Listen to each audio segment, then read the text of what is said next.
ملک احمد خان یوسفزی ملک احمد خان یوسفزی د پښتون قام یو ډیر لوی سالارو.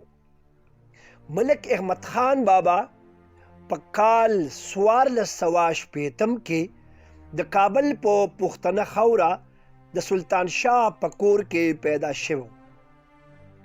ملک احمد ډیر ورکوټي ماشوم چې مور پلار یې د دنیا نه لاړل او د ملک احمد پالنه د هغه ترو سلیمان شاه وکړه. په کال 1490 کې د کابل حکمران الغبیک د یوسفزو 200 مشران ووجل چې پکې د ملک احمد ترو سلطان شاه هم ووجل شو. د ملک احمد ترو سلیمان شاه دا وصیت کړو چې زما نه پس به زما ورارو د یوسفزی قوم سردار وي. د 200 مشرانو د وجلو نه وروستو ملک احمد خان د قبیلې سردار شو. مغولو یوسفزی قام په هجرت کولو مجبور کړل. ملک احمد خان د خپل قام سره د اشنغر په لاره روان شو. ملک احمد خان د خپل ډیر دردیدلی قوم د پاره د یو آزاد او خود مختار وطن حاصلولو خوب لیدو. پس د هغې به د وطن د آبادۍ او د قام د روښانه سباوون د پاره خپله مبارزه شروع کړه. ډیر جنګونه پکې وشول.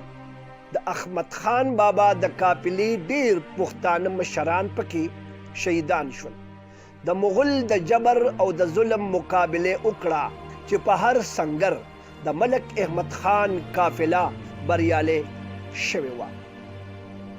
د ملک احمد خان یوسفزی بابا د 500 کالو نه نستړي کېدونکې مبارزې نه وروستو هغه خوب رښتیا شو او خپل ورک قام د پاره د پښتونخوا په نوم یو آزاد وطن په خپل لاس کې راوستو چې نن پکې 1500 کال وروستو هم پښتانو په سرلوړۍ او سوکالۍ ژوند تیروي. ملک احمد بابا په کال 1515 کې وفات شو. نن هغه ستر مبارز اتل د پښتونخوا وطن په ملکن ضلع اعلی ډنډېری کې د مرګ په خوب ویده دی.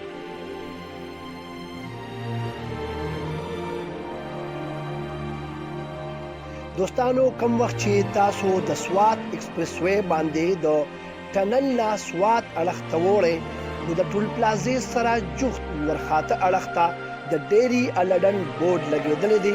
دا لاره به تاسو د خپل وینیکو ملک احمد خان بابا مزار طرف ته